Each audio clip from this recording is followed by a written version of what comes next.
everyone. Once again, your Shalini ma'am is back. I hope मेरे सारे बच्चे बहुत ही अच्छे होंगे. Well, myself Shalini Kumari Keshri, one of the plus educator of an academy, done with a masters in medical physiology, followed by BEd and MD. And आज से मैं Maharashtra board के जो 12th वाले बच्चे, इनफैक्ट CBSE वाले बच्चे भी हमें फॉलो कर सकते हैं. यूट्यूब में मैं आपकी एक एक लाइन एक एक चैप्टर पढ़ाने वाली हूँ. सारे नोटिफिकेशंस के लिए आप टेलीग्राम में जुड़ जाए मुझसे t.me/10 शालिनी. अन अकेडमी एक बहुत ही जबरदस्त प्लेटफॉर्म, एक ऐसा प्लेटफॉर्म जहां पे एक सब्सक्रिप्शन और सारे के सारे सब्जेक्ट्स दिए जाते हैं ग्रुप ऑफ एजुकेटर्स के साथ. Apart from that PDF study material सारी चीजें दी जाती हैं. स्पेशल क्लास, फ्री क्लास जो होते हैं जहां पे हम क्विज करवाते हैं. यूट्यूब में आकर आप मुझसे पढ़ेंगे और मेरे फ्री क्लासेस में आकर सारे क्वेश्चन क्विज को सॉल्व करेंगे. लेकिन उन सारे नोटिफिकेशन के लिए आप मुझसे मेरे टेलीग्राम पे जुड़ेंगे और साथ में अनअकैडमी के प्लेटफॉर्म पे जाकर के शालिनी कुमारी केशरी सर्च करके you will follow me up. Follow करने से आपको सारे नोटिफिकेशंस आ जाएंगे टाइमली और आप क्लास मिस नहीं करेंगे. Unacademy the subscription plans are at very affordable rate और जब तक आप सब्सक्रिप्शन नहीं लोगे you won't be able to conclude. हम शुरू करते हैं अब अपने लेक्चर. लेकिन इससे पहले कि हम क्लास को शुरू करें, चैनल को सब्सक्राइब करना बिल्कुल ना भूलें so that you keep on getting notifications and like the video once it's done. Also share it out बच्चा.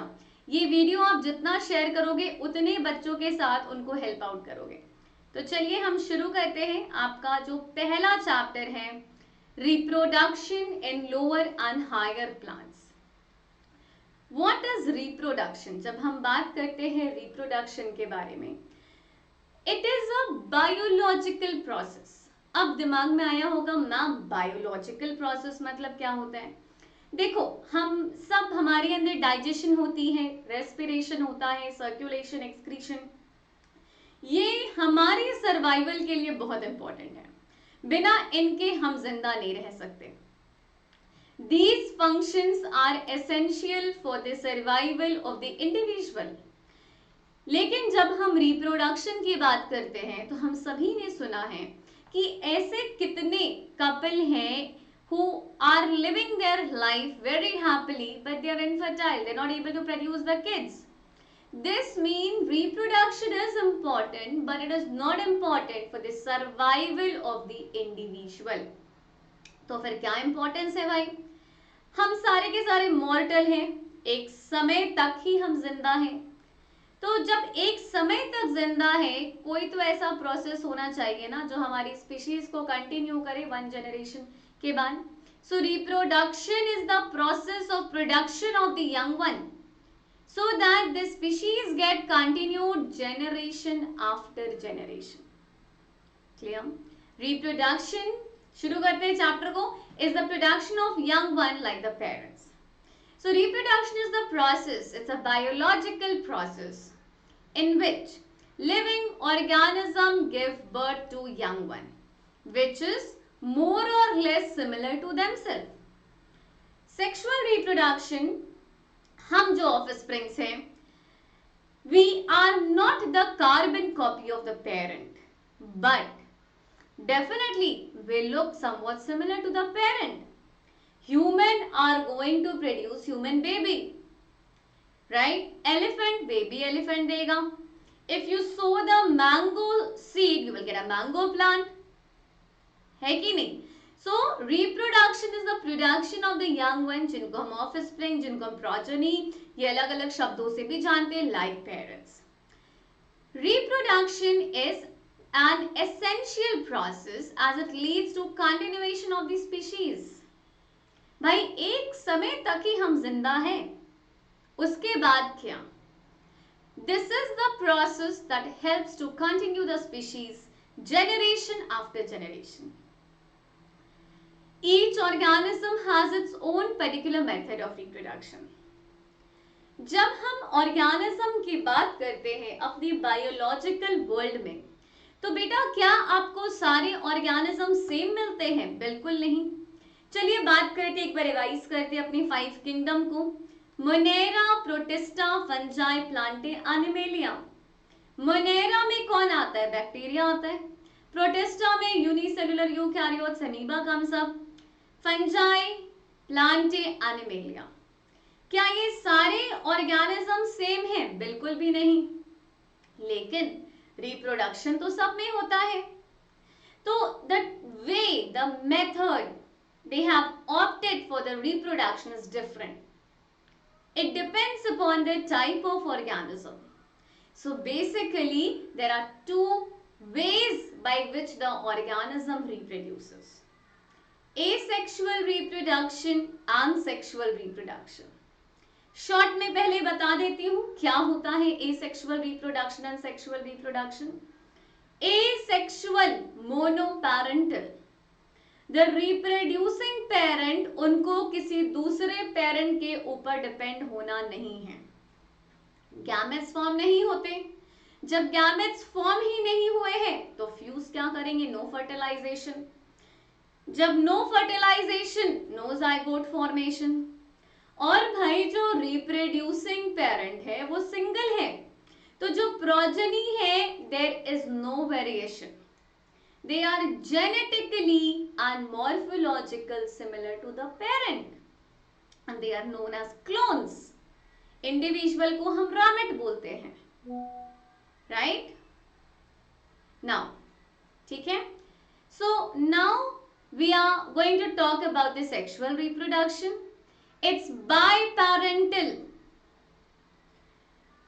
Two type of gametes are required. Fusion of the gamete, that's fertilization takes place. Zygote formation होता है. अब जब दो opposite gametes मिलते हैं तो क्या होता है? Variations आते हैं. So variation is seen in sexual reproduction, and it's very important in order to adjust, in order to adapt with a changing environment जिनमें हम survive करते हैं. ये इन्वायरमेंट जिनमें हम सरवाइव करते हैं वो हमारे कंट्रोल में नहीं है। तो जब ये हमारे कंट्रोल में नहीं है और हमें सरवाइव भी यही करना है तो there has to be variation in us, right? तो शुरू करते हैं asexual reproduction. Asexual reproduction does not involve the fusion of the gametes of the sex. यहाँ गैमीट्स मतलब spermatozoa in male, ovum in female. It is the process resulting in the production of genetically identical progeny from a single organism. मैंने जो आपको बताया मोनोपैरेंटल. और जो reproducing parent है they are not depending on other parent. तो जो progeny होगी वो पूरी तरीके से जेनेटिकली अपने पेरेंट के, अपने सिंगल पेरेंट के कॉपी होगी. Not only genetically but morphologically as well. Morphology का मतलब होता है external structure. And inherits the gene of the parent. Such morphological and genetically identical individuals are called clones. Organisms choose to reproduce asexually by different methods. अब देखेंगे कि भाई ये जो एसेक्सुअल रिप्रोडक्शन होता है जहां पे गैमेट्स फ्यूज नहीं करते, बनते भी नहीं, तो अब ये कैसे होता है? एसेक्सुअल रिप्रोडक्शन में बेसिकली वेरियस मेथड्स आते हैं, वेरियस वेज आते हैं. Fragmentation, budding, spore formation, fission, vegetative propagation. Fragmentation, नाम ही सजेस्ट कर रहा है फ्रैगमेंट्स होना. जब ऑर्गेनिज्म छोटे छोटे फ्रैगमेंट्स में बट जाते हैं और हर fragment is getting develop into the new individual, that's fragmentation. Budding, parent body पे एक्सटर्नल आउटग्रोथ बनना और कुछ समय तक वो आउटग्रोथ पेरेंट के ऊपर रहते हैं and then it gets detached and survive as a new individual. Spore formation. What is spore? It's an asexual reproductive unit. जो जैसे ही favorable situation आता है they germinate and they form the new individual. इनमें से कुछ spore flagellated होते हैं तो कुछ non motile होते हैं. Zoospore flagellated है, Conidia non motile है. Fission. Fission का मतलब होता है स्प्लिट करना, टूटना। बेस्ड कि भाई जो पेरेंट सेल है वो कितने डॉटर सेल में स्प्लिट कर रहे हैं, क्या 2 डॉटर सेल में स्प्लिट कर रहे हैं या मोर देन 2। अगर 2 डॉटर सेल में करें तो बाइनरी फिजन, और अगर मोर देन 2 कर रहे हैं तो मल्टीपल फिजन। लेकिन ये तो चलो थियोरेटिकल पार्ट हो गया, सबसे इंपॉर्टेंट इस टॉपिक में क्या होता है, अब example. Fragmentation multi cellular organism, पहली चीज है किसमें होगा, मल्टी सेल्यूलर ऑर्गेनिजम्स में।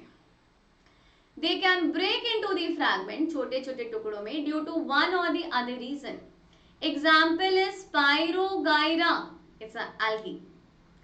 These fragments, और वो जो छोटे फ्रैगमेंट्स है वो एक नए इंडिविजुअल पे क्या होते हैं, डेवलप कर जाते हैं। बडिंग, जब हम बडिंग की बात करते हैं, it is the most common method of asexual reproduction in unicellular east. Budding में क्या होता है, बडिंग में आउटग्रोथ बनता है पेरेंट के ऊपर, और कुछ समय के बाद वो डिटैच होकर के न्यू इंडिविजुअल की तरह बिहेव करते हैं।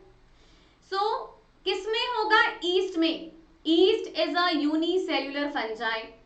हाइड्रा में, सेलेंटरेटा एनिमल किंगडम। बडिंग भी एक्सटर्नल बडिंग और internal budding. Internal budding poriferans में देखने को मिलता है, स्पॉन्जेस में, ठीक है। Spore formation chlamydomonas, unicellular algae, okay.